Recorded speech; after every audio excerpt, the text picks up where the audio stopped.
Audioescuelasabática.com y escuelasabática.cl. Lección número 2, para el 13 de abril de 2024. ¿Amor o egoísmo? Esa es la cuestión.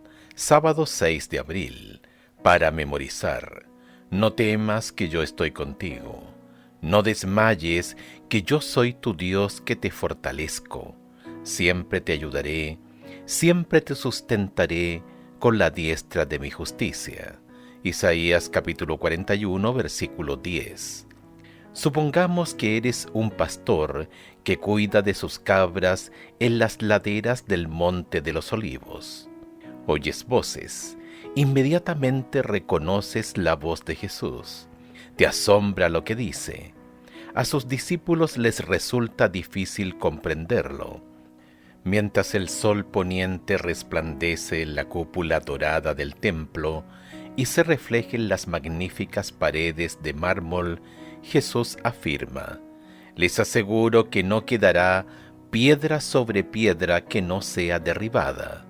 Mateo capítulo 24, versículo 2. Los discípulos están confundidos, y tú también.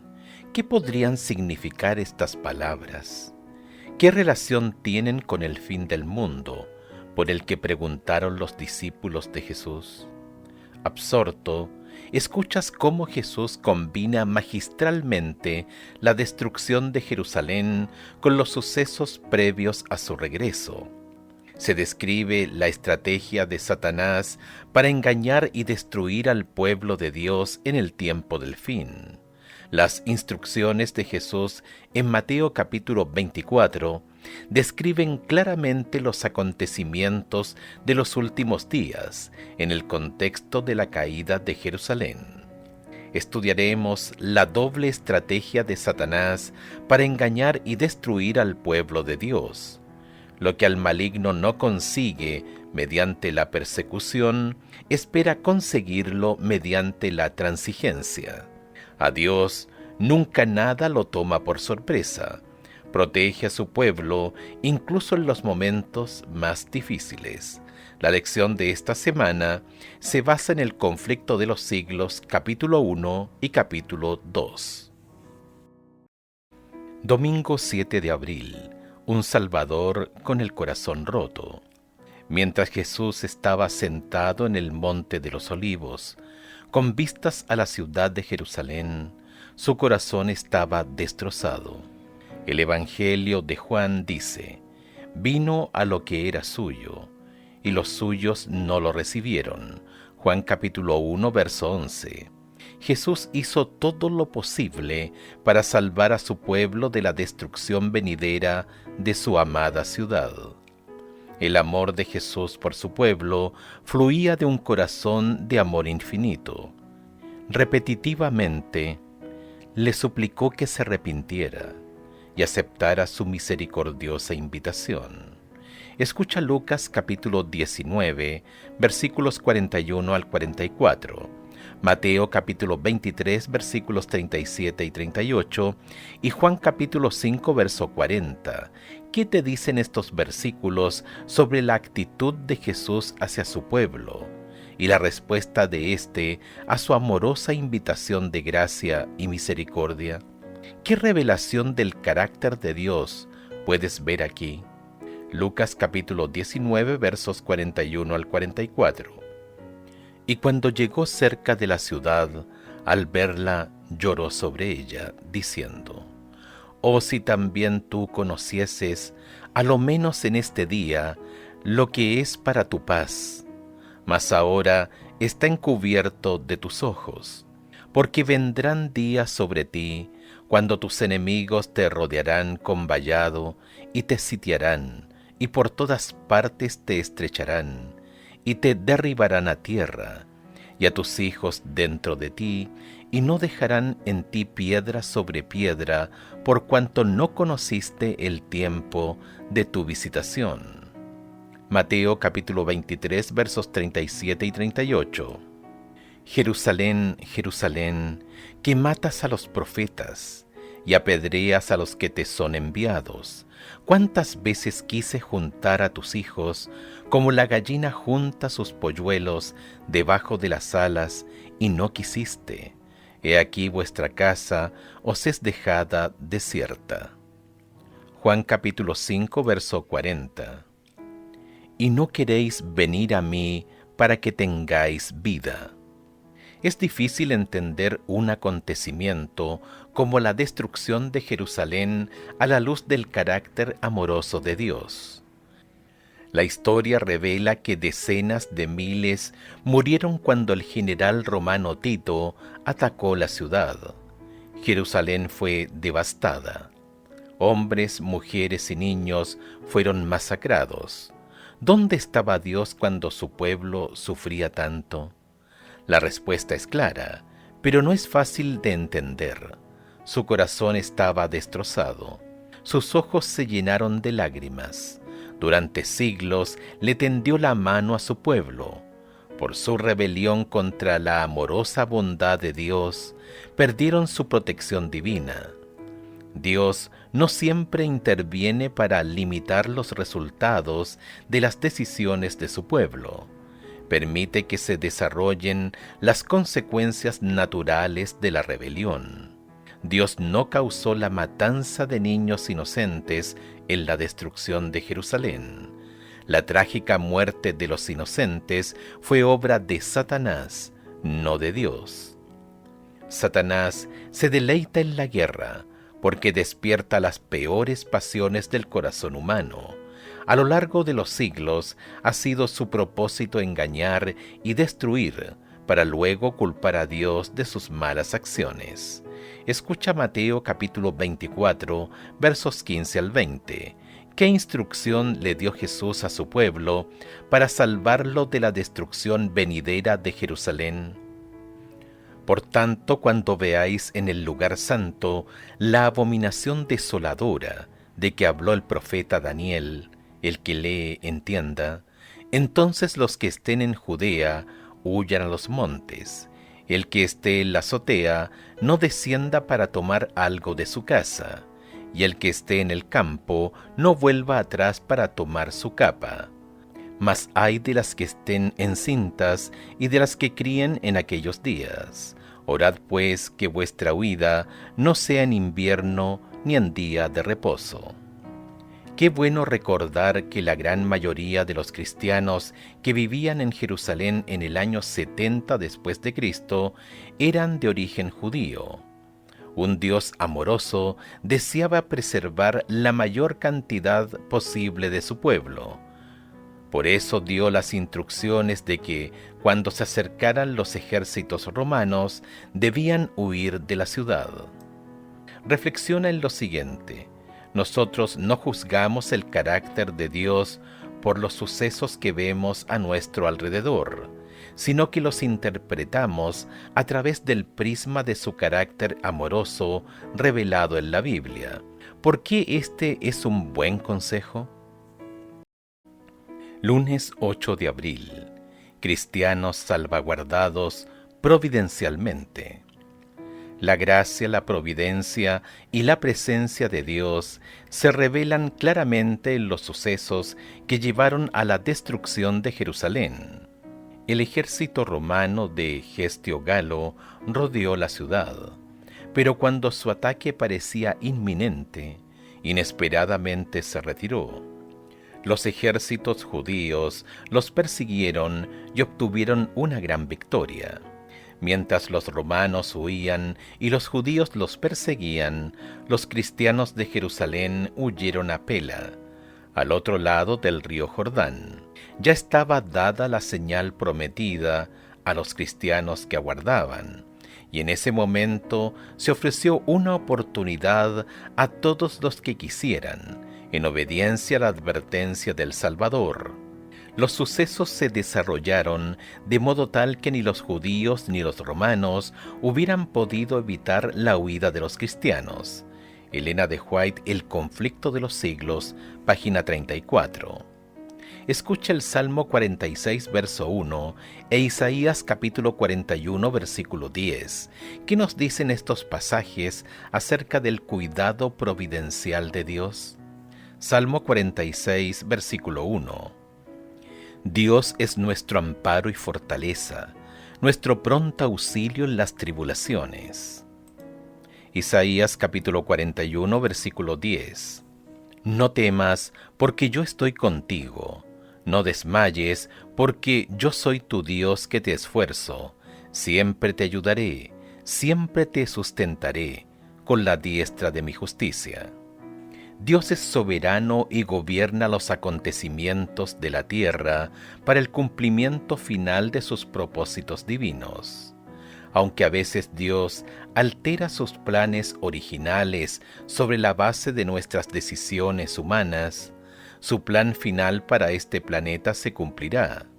Habrá momentos en que el pueblo de Dios experimentará dificultades, persecución, encarcelamiento y la muerte misma por causa de Cristo.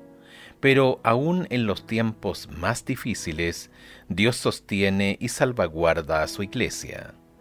Escuche Hebreos capítulo 11 versos 35 al 38 y Apocalipsis capítulo 2 verso 10.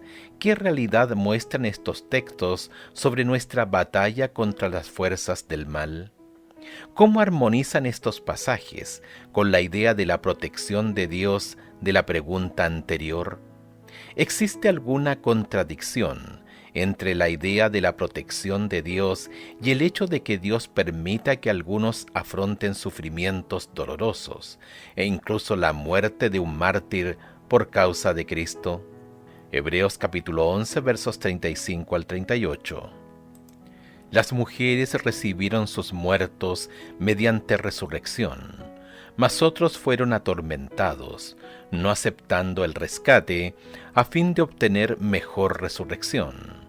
Otros experimentaron vituperios y azotes, y a más de esto prisiones y cárceles. Fueron apedreados, aserrados, puestos a prueba, muertos a filo de espada, anduvieron de acá para allá, cubierto de pieles de ovejas y de cabras, pobres, angustiados, maltratados, de los cuales el mundo no era digno, errando por los desiertos, por los montes, por las cuevas y por las cavernas de la tierra. Apocalipsis capítulo 2, verso 10. No temas en nada lo que vas a padecer. He aquí el diablo echará a algunos de vosotros en la cárcel para que seáis probados, y tendréis tribulación por 10 días. Sé fiel hasta la muerte, y yo te daré la corona de la vida. Vanos eran los esfuerzos de Satanás para destruir a la iglesia de Cristo por medio de la violencia. La gran lucha en que los discípulos de Jesús entregaban la vida no cesaba cuando esos fieles portaestandartes caían en su puesto. Triunfaban por medio de su derrota. Los siervos de Dios eran asesinados, pero su obra seguía siempre adelante. El conflicto de los siglos, página 45.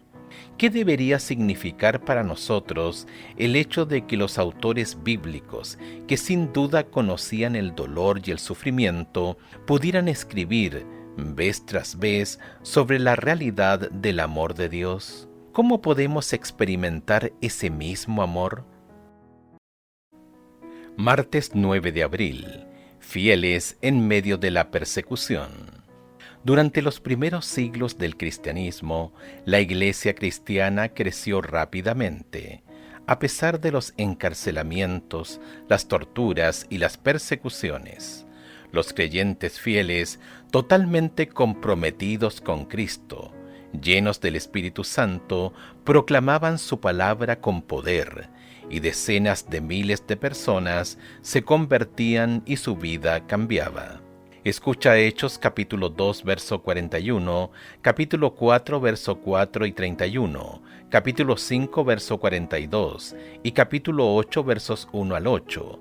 ¿Qué nos enseñan estos versículos sobre los desafíos que enfrentó la iglesia del Nuevo Testamento y también por qué creció tan rápidamente? Hechos capítulo 2 verso 41. Así que los que recibieron su palabra fueron bautizados, y se añadieron aquel día como 3,000 personas. capítulo 4, verso 4 y 31. Pero muchos de los que habían oído la palabra creyeron, y el número de los varones era como 5,000. Verso 31. Cuando hubieron orado, el lugar en que estaban congregados tembló, y todos fueron llenos del Espíritu Santo y hablaban con denuedo la palabra de Dios. Capítulo 5, verso 42. Y todos los días en el templo y por las casas no cesaban de enseñar y predicar a Jesucristo. Capítulo 8, versos 1 al 8. Y Saulo consentía en su muerte. En aquel día hubo una gran persecución contra la iglesia que estaba en Jerusalén, y todos fueron esparcidos por las tierras de Judea y de Samaria, salvo los apóstoles.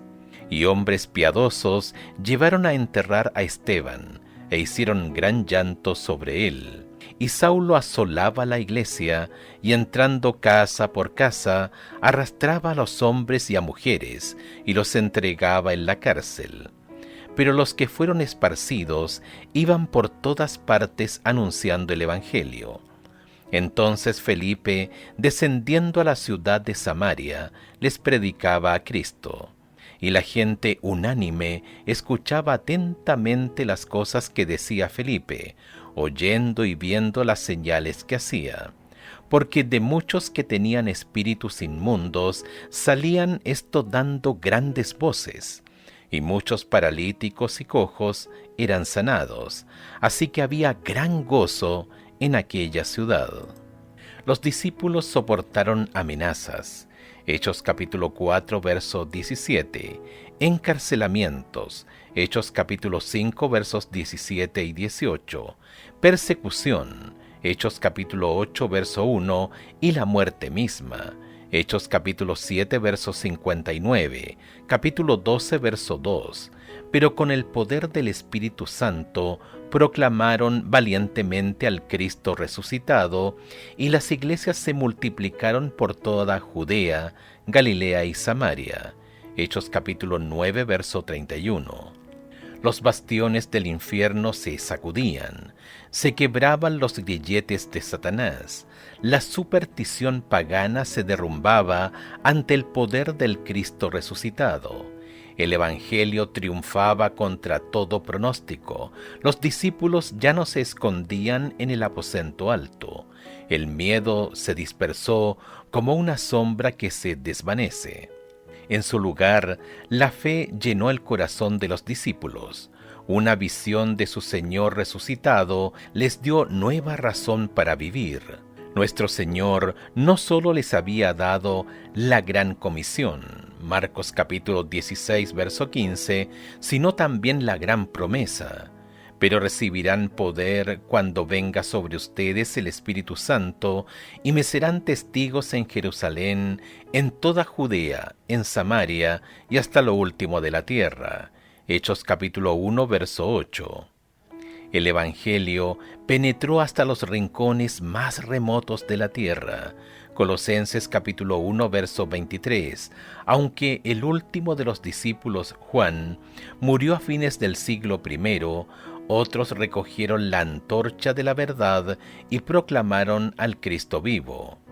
Plinio el joven, gobernador de la provincia romana de Bitinia, en la costa norte de la actual Turquía, le escribió al emperador Trajano, alrededor del año 110 después de Cristo. La declaración de Plinio es significativa, porque fue casi 80 años después de la crucifixión. Plinio describió los juicios oficiales que efectuaba para encontrar y ejecutar a los cristianos. Manifestó que muchas personas de todas las edades, clases y de ambos sexos están siendo puestas en peligro por acusaciones, y esto no solo en las ciudades, sino también en las aldeas y en los distritos rurales. Henry Betterson, Document of Christian Church, Nueva York, Oxford, University Press, 2011, página 4. A pesar de los ataques crueles del diablo, la iglesia cristiana creció rápidamente. ¿Qué podemos aprender de la iglesia primitiva que pueda ayudarnos a nosotros, la iglesia del tiempo del fin? Miércoles 10 de abril. Asistencia a la comunidad. La iglesia cristiana primitiva crecía no solo porque sus miembros predicaban el Evangelio, sino porque lo vivían. Los creyentes imitaban el ministerio de Cristo, que recorría toda Galilea, enseñando en las sinagogas, predicando el Evangelio del reino y sanando toda enfermedad y dolencia de la gente. Mateo capítulo 4, verso 23. Jesús se preocupaba, se interesaba profundamente por la gente, y lo mismo hacía la iglesia del Nuevo Testamento.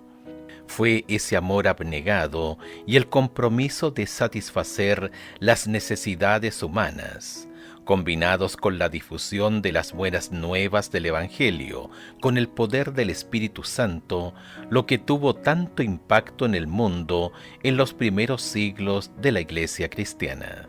Escucha Hechos capítulo 2 versos 44 al 47, capítulo 3 versos 6 al 9 y capítulo 6 versos 1 al 7.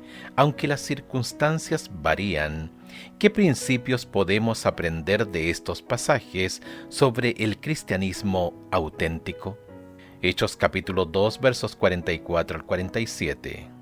Todos los que habían creído estaban juntos y tenían en común todas las cosas, y vendían sus propiedades y sus bienes, y lo repartían a todos según la necesidad de cada uno. Y perseverando unánimes cada día en el templo, y partiendo el pan en las casas, comían juntos con alegría y sencillez de corazón, alabando a Dios y teniendo favor con todo el pueblo. Y el Señor añadía cada día a la iglesia los que habían de ser salvos. Hechos capítulo 3 versos 6 al 9. Mas Pedro dijo: No tengo plata ni oro, pero lo que tengo te doy. En el nombre de Jesucristo de Nazaret, levántate y anda. Y tomándole por la mano derecha le levantó, y al momento se le afirmaron los pies y tobillos, y saltando se puso en pie y anduvo, y entró con ellos en el templo andando y saltando y alabando a Dios. Y todo el pueblo le vio andar y alabar a Dios. Hechos capítulo 6 versos 1 al 7. En aquellos días, como creciera el número de los discípulos, hubo murmuración de los griegos contra los hebreos, de que las viudas de aquellos eran desatendidas en la distribución diaria. Entonces los 12 convocaron a la multitud de los discípulos y dijeron: No es justo que nosotros dejemos la palabra de Dios para servir a las mesas.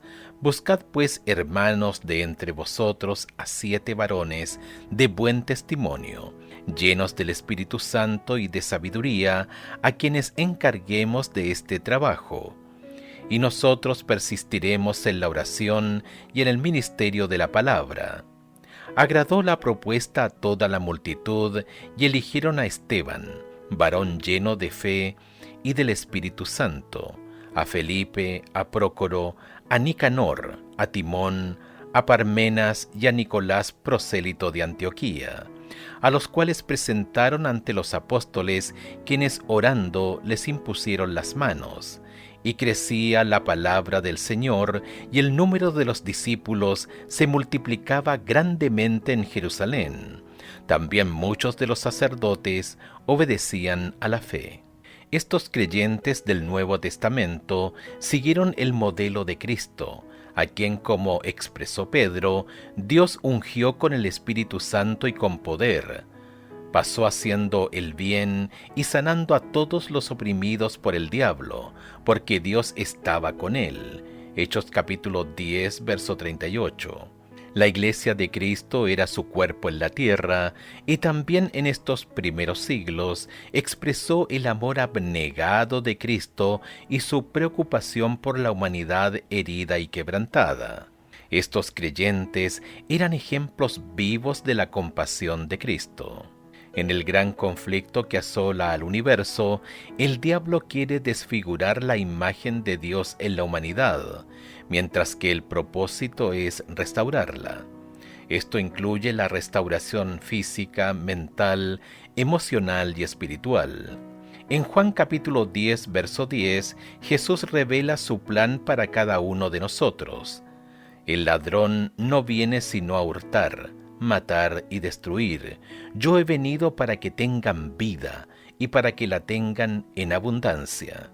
Él anhela que estemos físicamente sanos, mentalmente alertas, emocionalmente estables y espiritualmente enteros.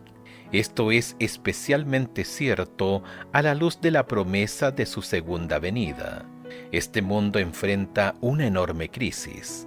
Las mismas predicciones de Jesús en Mateo capítulo 24 y Lucas capítulo 21 anticipan condiciones catastróficas en la tierra antes de su venida. Cuando Cristo nos toca con su gracia sanadora, anhelamos alcanzar a otros con el toque de Cristo para que puedan ser sanados.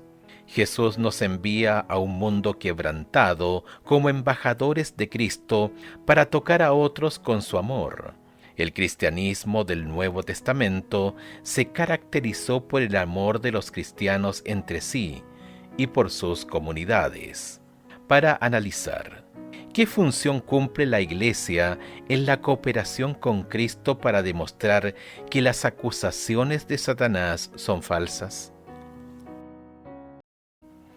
Jueves 11 de abril. Un legado de amor. Escucha Juan capítulo 13, verso 35 y Primera de Juan capítulo 4, verso 21, que revelan estos pasajes a la luz del desafío de Satanás contra el gobierno de Dios en el gran conflicto. ¿Qué nos dicen acerca de la esencia del cristianismo auténtico? Juan capítulo 13, verso 35. En esto conocerán todos que sois mis discípulos, si tuviereis amor los unos con los otros. Primera de Juan capítulo 4, verso 21. Y nosotros tenemos este mandamiento de él: el que ama a Dios, ame también a su hermano. El amor era la norma de las comunidades cristianas de los primeros siglos. Tertuliano afirmaba, comillas, son principalmente las obras de un amor sumamente noble, las que llevan a muchos a poner una marca sobre nosotros. Vean, dicen, cómo se aman unos a otros. Apología 39 de Tertuliano. Una de las mayores revelaciones del amor de Dios se demostró cuando dos pandemias devastadoras asolaron los primeros siglos en el año 160 después de Cristo y 265 después de Cristo. Los cristianos dieron un paso al frente y atendieron a los enfermos y los moribundos. Estas plagas mataron a decenas de miles de personas y dejaron pueblos y ciudades enteras casi sin habitantes. El ministerio desinteresado, abnegado, atento y amoroso de los cristianos tuvo un enorme impacto sobre la población. Con el tiempo, miles y finalmente cientos de miles y luego millones del Imperio Romano se hicieron creyentes de Jesús durante estas dos epidemias. El amor, el interés por los demás y la atención abnegada en favor de los enfermos y los moribundos generaron una admiración por estos creyentes y por el Cristo que representaban. The Rise of Christianity, el surgimiento del cristianismo, de Rodney Stark, es una narración histórica moderna que retrata estos acontecimientos históricos bajo una luz nueva y perfeccionada. En ella describe de qué manera durante la segunda epidemia, año 260 después de Cristo, toda la comunidad cristiana, que continuaba siendo fuertemente judeo-cristiana, se convirtió en un virtual ejército de enfermeros que satisfacían las necesidades básicas para que la doliente comunidad pudiera sobrevivir. Comillas, en el punto álgido de la segunda epidemia, alrededor del año 260, en una carta pascual, Dionisio escribió un largo homenaje a los heroicos esfuerzos de enfermería de los cristianos locales, muchos de los cuales perdieron la vida mientras cuidaban de otros. La mayoría de nuestros hermanos cristianos mostraron un amor y una lealtad sin límites, sin escatimar esfuerzos y pensando siempre en los demás. Sin tener en cuenta el peligro, se hicieron cargo de los enfermos, supliendo todas sus necesidades en Cristo, y con ellos partieron de esta vida serenamente felices, porque se contagiaron de otros, atrayendo sobre sí la enfermedad de su prójimo y aceptando alegremente sus dolores. Rodney Stark, The Rise of Christianity, Princeton, Nueva Jersey, Princeton University Press, 1996, página 82. ¿Cuál es el claro mensaje para nosotros? ¿Cómo aprendemos a morir al yo para poder manifestar ese mismo espíritu de abnegación? No es fácil, ¿verdad? Viernes 12 de abril, para estudiar y meditar. Comillas, vanos serán los esfuerzos de Satanás para destruir a la Iglesia de Cristo por medio de la violencia. La gran lucha en que los discípulos de Jesús entregaban la vida no cesaba cuando esos fieles portaestandartes caían en su puesto. Triunfaban por medio de su derrota. Los siervos de Dios eran asesinados, pero su obra seguía siempre adelante. El Evangelio cundía más y más, y el número de sus adherentes iba en aumento. Penetró en regiones inaccesibles, incluso para las águilas de Roma. Un cristiano, al reconvertir a los jefes paganos que utilizaban la persecución, dijo: «Ustedes pueden matarnos, torturarnos, condenarnos. Vuestra injusticia es la prueba de nuestra inocencia. De nada les vale vuestra crueldad». Solo era una invitación más poderosa para atraer a otros a su creencia. Cuanto más somos abatidos, tanto más crecemos en número, que la sangre de los cristianos es semilla. Tertuliano, Apología, párrafo 50. Elena de White, El conflicto de los siglos, página 45 y 46. Comillas, la providencia misteriosa que permite que los justos sufran persecución por parte de los malvados, ha sido causa de gran perplejidad para muchos que son débiles en la fe. Incluso algunos se sienten tentados a abandonar su confianza en Dios porque Él permite que los hombres más viles prosperen mientras que los mejores y los más puros sean afligidos y atormentados por el cruel poderío de aquellos. ¿Cómo es posible, dicen ellos, que uno que es todo justicia y misericordia, y cuyo poder es infinito, tolere tanta injusticia y opresión? Esta es una cuestión que no nos incumbe. Dios nos ha dado suficientes evidencias de su amor, y no debemos dudar de su bondad porque no entendemos los actos de su providencia.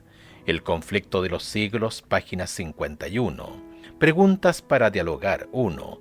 ¿Qué valor tiene la persecución? ¿Por qué crees que Dios permite que su pueblo sufra a veces? 2. Si un amigo te hiciera esta pregunta, ¿qué le responderías? ¿Dónde está Dios en mi sufrimiento? Si Él me ama, ¿por qué estoy pasando por un momento tan difícil? 3. Tu iglesia local, ¿cómo puede convertirse en una comunidad solidaria para impactar al mundo? Analicen formas prácticas de aplicar el estudio de esta semana.